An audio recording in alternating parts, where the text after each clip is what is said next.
Hello, welcome to Camera Reviews. I have been very excited about this book.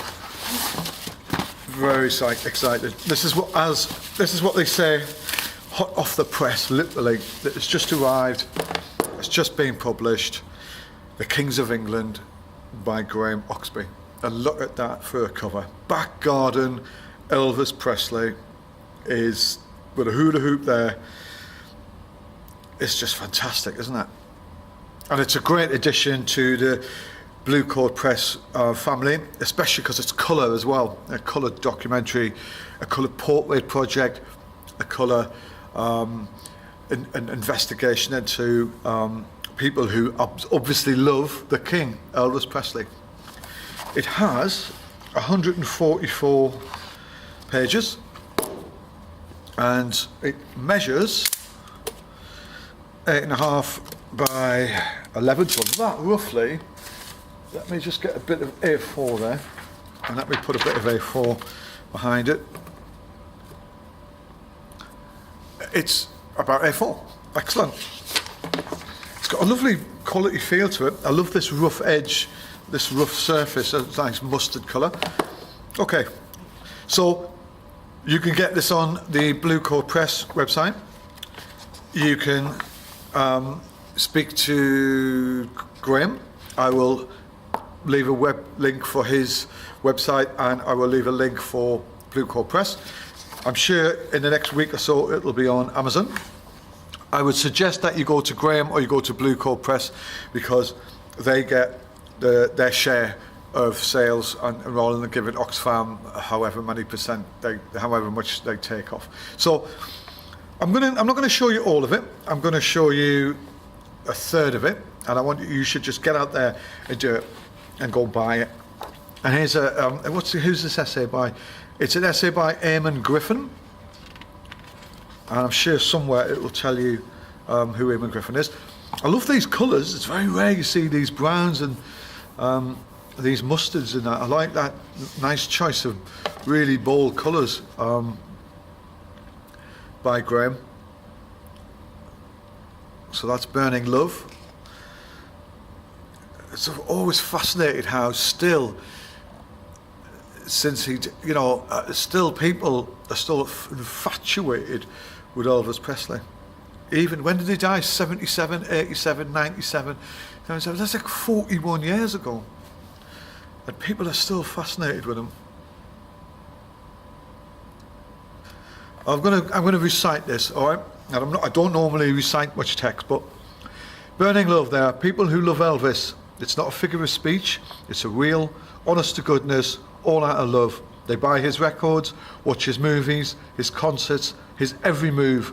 People ink his face on their arms. They sing to his records, sing in the car, alone.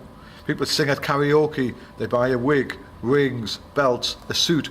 They are in love. They pay tribute to the King. Okay, that sets the scene a little, doesn't it? Anyway, Graeme, some wonderful stuff in here, mate.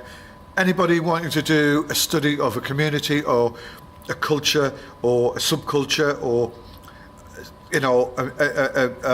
people who are interested in music or documentary project, buy this book, see how it's done, take in some of the construction of the images and look at how he's using portraiture, look at how he's using location, take it all in and learn from it and get out there and shoot your own stuff. And I'm going to bring this down a little bit. I have to say, what made me buy this book was this shot. What a shot. What a shot. I don't even know how he lit that. I maybe presume it's a big light box there, but who cares, who knows.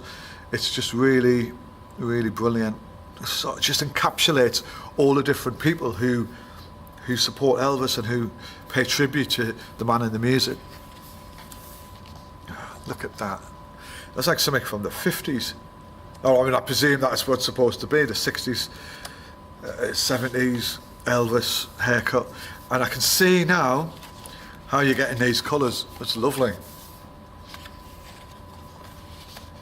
Right, now I'm getting the colour code, the colour coding, what he's using within this. I can see where it's coming from. So I'm not sure what page I'm on. but I've jumped a few pages. Look at that. So Graeme's had an obvious focus on this. It's obviously photographing the portrait of the people involved, but he needs to photograph the scene. Who else follows this? Like, you know, these people here, who else follows the scene? The social side of it, isn't that amazing? Look at that. And the paraphernalia and all the bits, which I haven't come to yet. I hope there's some. I'm sure there is. If it's a Graeme Oxby story, I'm sure it's going to have all the full details in. But just the technical ability and the technical side of getting this shot. And you know, it's not just being there and getting there and driving in your car to be there when you could be at home watching Emmerdale Farm or something like that. You have to get out and shoot this stuff and do it. But just to get there and capture something like that, understanding the technical aspects of capturing something like that, understanding the flash. And a lot of people with flash make a massive mistake. They shoot too high, shutter speed.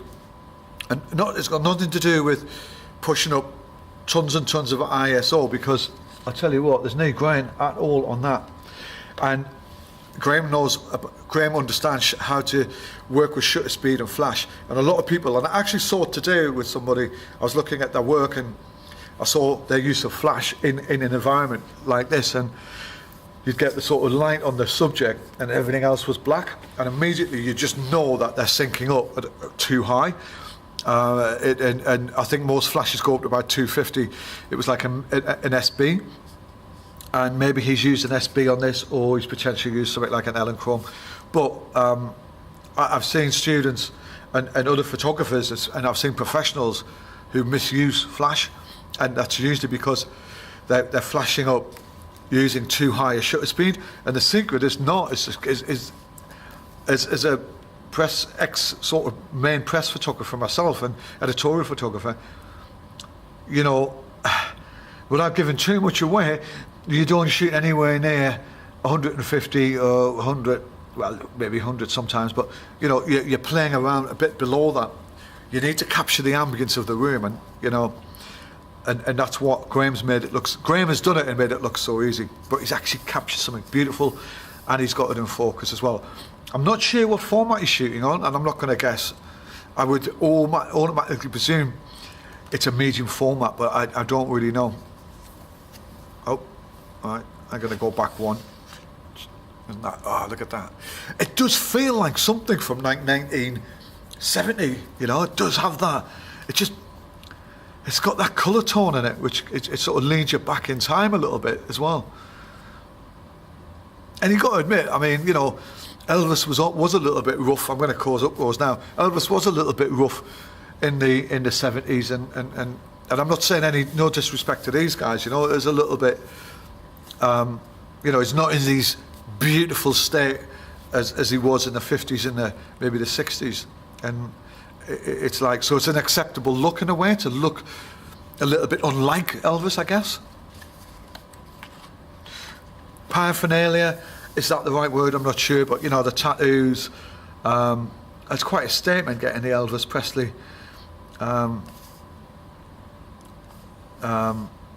tattoo on the back. I guess 3 stages of Elvis. Now, I'm not sure what this, because I'm going to go back one. I hope Graeme doesn't mind. I'm not giving too much away. So now we're focusing on the people, the Americanism of it. I guess Hawaii Night or something like that. Maybe it's relating to one of his films.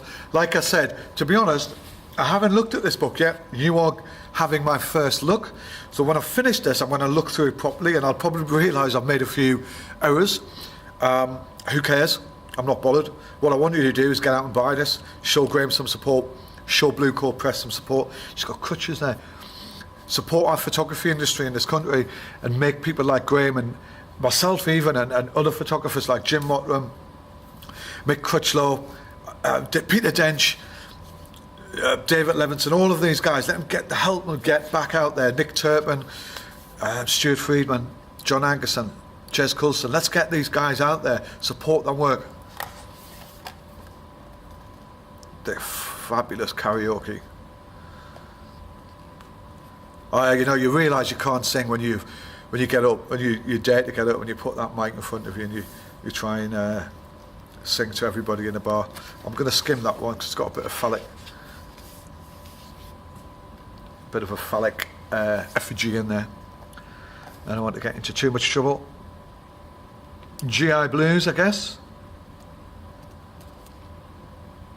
I wonder what these people think when, obviously, you know, when you play football in the park and you score a goal and you know you're not Ronaldo, but you even at my age, if I score a goal, I'm like running around the pitch like Ryan Giggs, and I envisage that I'm at, you know, the Stadium of Light scoring a goal against Newcastle or something like that. But I know I'm waffling, but it's like, I think when you know, something leads this guy to get up there and sing like Elvis, and I'm sure he's got the voice like Elvis, and he's dressed like Elvis from the movies or his army life, and like, I wonder if he for a minute just thinks, I am the king, you know?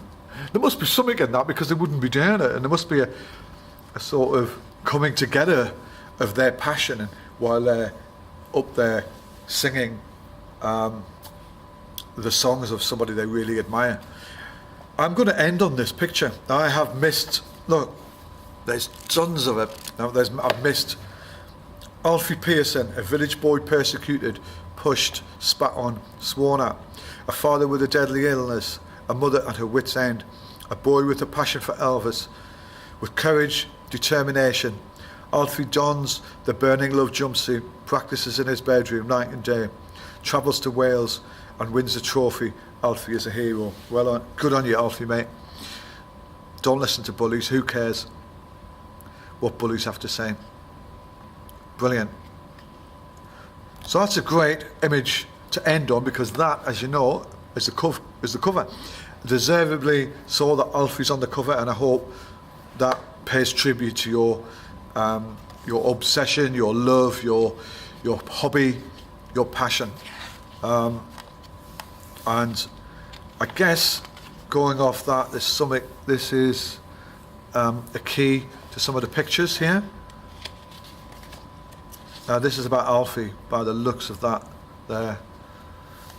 And The King and I Lived with Elvis Once by Eamon Griffiths, and I'm not going to go into that. Here's the helpers, the people who were behind the book and who helped fund it. There were a lot more people who helped fund it. This is some of the others who put their name on the back of the book with their level of funding. Look out for more Bluecoat Press Kickstarter funding. Sign up to Bluecoat Press mailing lists. Get on their website and get buying this book, because it will sell out really quickly, and it'll be a gem to have and a real sort of collector's item in the next 5-10 years. And I'm sure the minute a lot of Elvis fans see this, they're going to be buying it up. So well done, Graeme. Wonderful book, wonderful commitment, a great story, and thank you very much.